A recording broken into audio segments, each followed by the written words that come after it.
asked me to introduce him since I probably know him better than everybody else here. So he's my older brother, much older. And I can't tell you how lucky we are to have him representing us in the Senate, because this is the greatest I know to represent all of us, because he believes in this movement as much as my dad does, and he knows the stuff as good as my dad does. He knows this stuff more than anybody else in my family. We are extremely lucky to have him running for Senate. Yeah. My brother and I grew up in Lake Jackson, Texas. He graduated from high school, went to Baylor University. He was so smart, he didn't have to graduate from Baylor because Duke University Medical School wanted him immediately. He says, we don't need a degree. You come on. He graduated from Duke Medical School. He did a surgical internship in Emory in Atlanta where he met his wife. And then he went back to Duke to do ophthalmology. And he's an ophthalmologist in Bowling Green, Kentucky. And without further ado, my brother, Rand Paul. Thank you.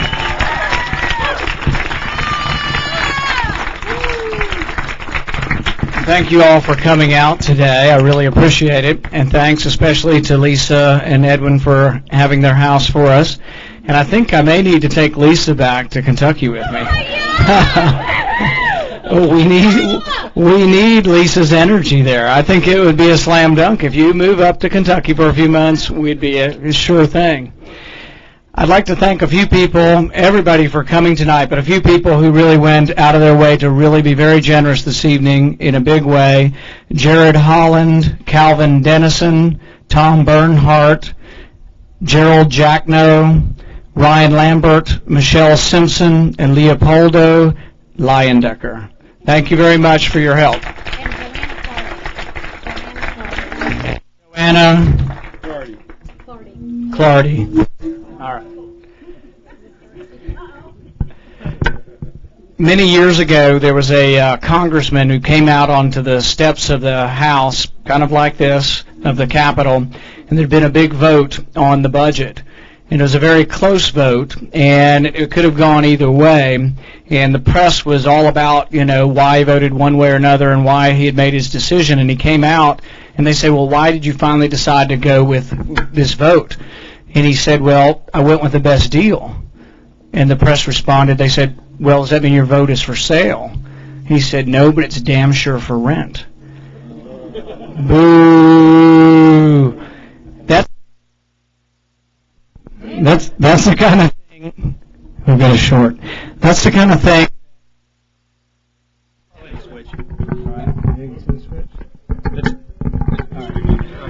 All right. That's going to work. Well, if you bring that one, you're going to bring that closer to me? All right. That's the kind of attitude that unfortunately is prevalent in Washington, that people sell their votes. Sometimes they sell them explicitly. We had a Congressman, Duke Cunningham, who was a great war hero, but instead of continuing his reputation, he then sold his vote for money.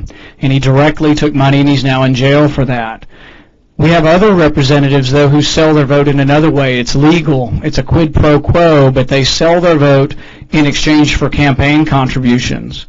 And I often tell people that there's a big difference between those of you who would come out to support a candidate in the faraway state of Kentucky as opposed to those who give money for a special interest because they want something from government. You want to be left alone.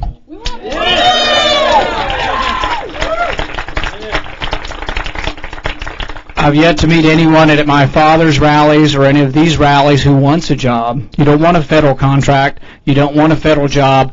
You want your government to leave you alone. Yeah! The primary reason I get involved in this is because I feel that we as a country are drowning in a sea of debt. The deficit is the issue that motivates me to run for office, and I think it's the primary issue that's out there, and it's the issue that I think is causing such unease and such discontent among the people. There are spontaneous uprisings occurring. You're seeing them in the Tea Party movement. You're seeing them at town halls. The Tea Party movement, in my little town, we have 50,000 people, and we're the fourth largest town in Kentucky. But we had 700 people show up for a Tea Party. It's a spontaneous movement. It's not Republican operatives. It's not some specific television network doing this. It's just occurring. It's not one party or the other. It's dissatisfaction many times with both parties. The dissatisfaction is that we sometimes think we're getting a change. You know, we elected a change in 1994. We elected Republicans to Congress for the first time in 40 years, and they were elected on the contract with America. The contract with America had many good things in it, but it didn't take long for them to forget about it. By 1996, they had a new strategy, and actually it was a Republican from Texas who coined the name for this strategy. It was called the K Street strategy. And K Street is where all the lobbyists live. All their businesses are on K Street. And this particular Republican, we won't name him, from Texas, went around and said to the Republicans in-house, we will stay in power if we do like the Democrats did. We go down to K Street and we get the money in buckets from the lobbyists. We give them what they want, and we will stay in power. Power became more important than the principle of what we wanted to do, to bring limited government, to balance budgets, to bring responsible constitutional government. It became more important to get money. So some people take money directly illegally as theft from lobbyists, but others take it through contributions. Most incumbents will have millions of dollars. The average incumbent senator has $8 million to run with. 98% of incumbents win office because of the money disparity.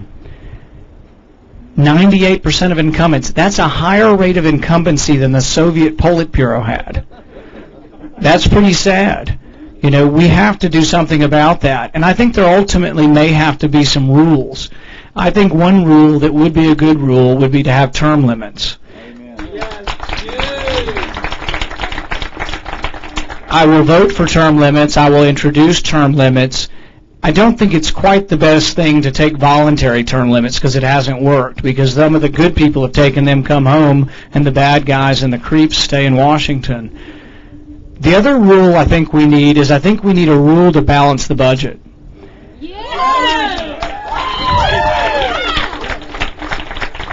I think you need a rule because you can't really trust your politicians to do the right thing. They haven't been doing the right thing, and there's no evidence that they're going to. The rules do tend to work. For example, 30 out of 50 states have a balanced budget by law. Does Texas have to balance your budget every year? Yes. So you can bicker and there's fighting over where the money is spent, but at the end of the day, at least you're not going further and further into debt. California has a rule, but they just ignore their rule, and they're tens of billions of dollars in debt, and ultimately those of you in Texas, Kentucky, and across the U.S. will probably be paying taxes that will go directly to bail out California.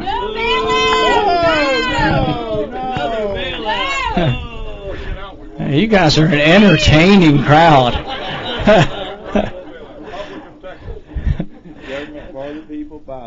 As I go around Kentucky, I've been to about 25 counties. I tell people that I've yet to meet a Republican primary voter who would have voted for the bank bailout. Anybody here for the bank bailout? I think both of your senators voted for it. What's wrong? I tell people that there's a disconnect between the Republican primary voter and their leaders. And if we can present that message, and as I go around, a lot of the crowds, I think this is more of a freedom crowd than the traditional picnic. But I go to a lot of picnics that are the traditional GOP crowd, and I tell them the same message. And when I tell them, look, your candidate suspended his campaign, rushed back to Washington for the bank bailout vote, and you had a glimmer of hope. He met with the House Republicans that maybe he was going to stand up and do something, but your candidate voted with President Obama for the bailout. It becomes a distinction without a difference between the parties when that happens. But I don't think the Republican primary voter believes that. I think the vast majority, I think if you did a poll in Texas or in Kentucky of the Republican primary voter, I think you'd find 80-90% would have voted no on the bank bailout. So I say that there's a disconnect between the people and the leadership, but that's why you need new leadership.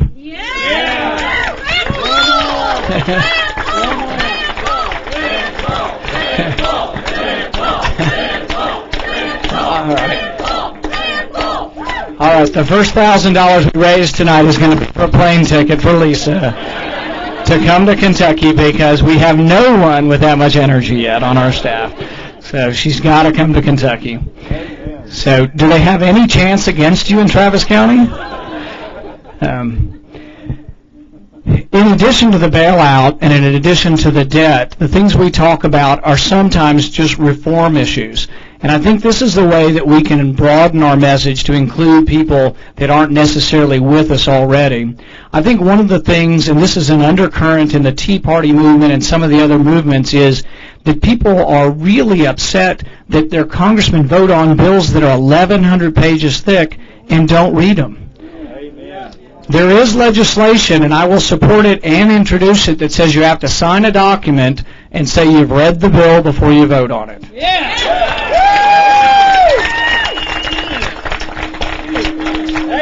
There we go.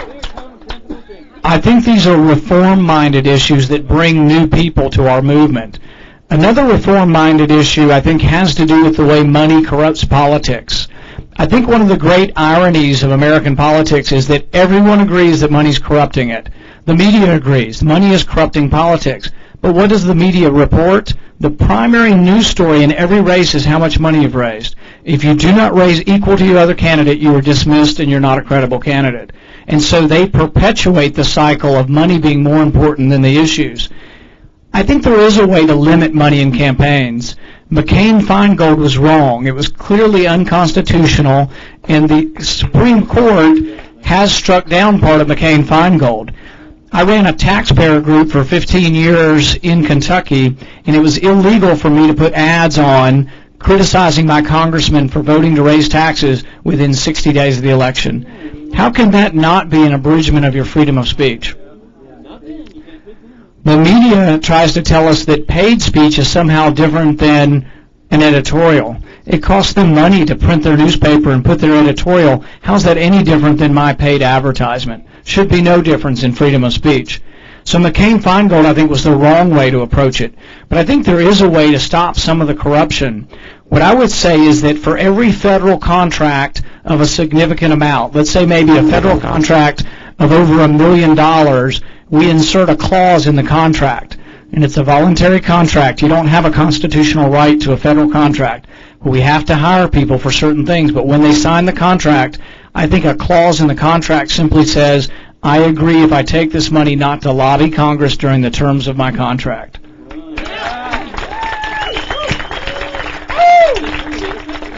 I think there are rules that you can pass also on congressmen and senators to make it more strict about allowing them to go back in and lobby Congress quickly thereafter. You know, I think it was unseemly that Dick Cheney was in office and was very opposed to the war in Iraq in 1995, but then he worked for Halliburton, and then he came back in power, and he was all in favor of going back in the next time, and then Halliburton gets a $1 billion no-bid contract. And then the sad thing about it is we had GIs who died in Iraq from faulty electricity in their showers done by Halliburton. You know, that should never happen. We have other anomalies that I think affect our veterans that we need to stop. When you volunteer to be in the service and you get a bonus for serving, you have to serve like 2 years or whatever the term is to get your bonus. If you lose your leg in the war, they take your bonus away because you don't complete your 2 years of service. That's awful, and you should automatically get your bonus if you give a part of your body for your country. So I do have some good practical news. I think a lot of us will support the freedom movement whether we can win or lose because of the principles, but it's also good to support something sometimes that has a chance of winning.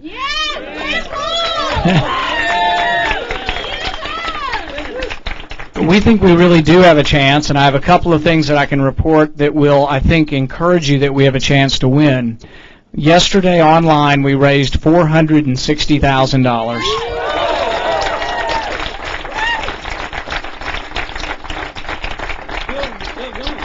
still going, actually. There's quite a bit of a bump on the day after, actually, for people who didn't quite get around to it, that I think we're up to $500,000 raised in 2 days. The other good news we have is we had a poll taken by the media in Louisville, by the largest television station, and I've only been doing this 3 months. My opponent in the Republican primary has been campaigning nonstop for 8 years. He's a young man who has never done anything but hold elected office. He's the definition of a career politician, but he should be 8 years ahead of me. We're only 11 points behind him.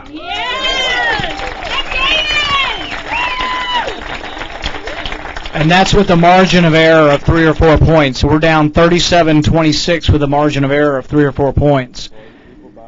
The other thing we have going for us is they polled us directly against the leading Democrat as well, and we're dead even with the leading Democrat.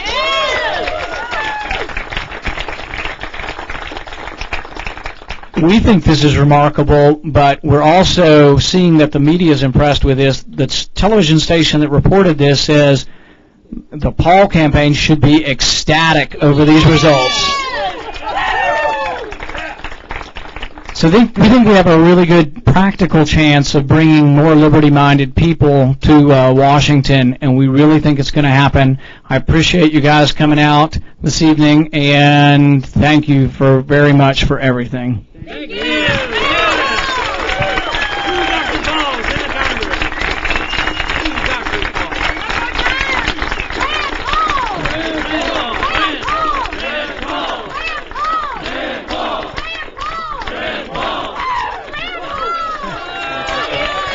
Yeah. Okay. Sure. And then, thank you all for coming out tonight. My name is Chris Elam. I'm the campaign manager for Congressman Ron Paul down in Lake Jackson, Texas. It's my pleasure to be here tonight. Dr. Paul and I are going to be taking off for Houston here in a little while. Thank you all so much for coming out tonight and sharing your time and your fortunes with us tonight. Dr. Rand Paul is going to be a strong voice of liberty for us in the United States Senate. If any of you have been inspired, still on? This one right here. Yeah, if there's a problem, just grab that. Hello. If any of you were inspired tonight by this speech, Dr. Rand Paul needs your financial support. I'll be taking contributions by the front door for just a little while longer. If anybody didn't have a chance to pay when they walked in, and we'll be on the internet, you can still make contributions to the Money Bomb at randpaul2010.com. Thank you all for coming out tonight. Please continue to enjoy the drinks and the fine evening. Thank you again to Edwin and Lisa Mallory for opening up their beautiful home for us tonight.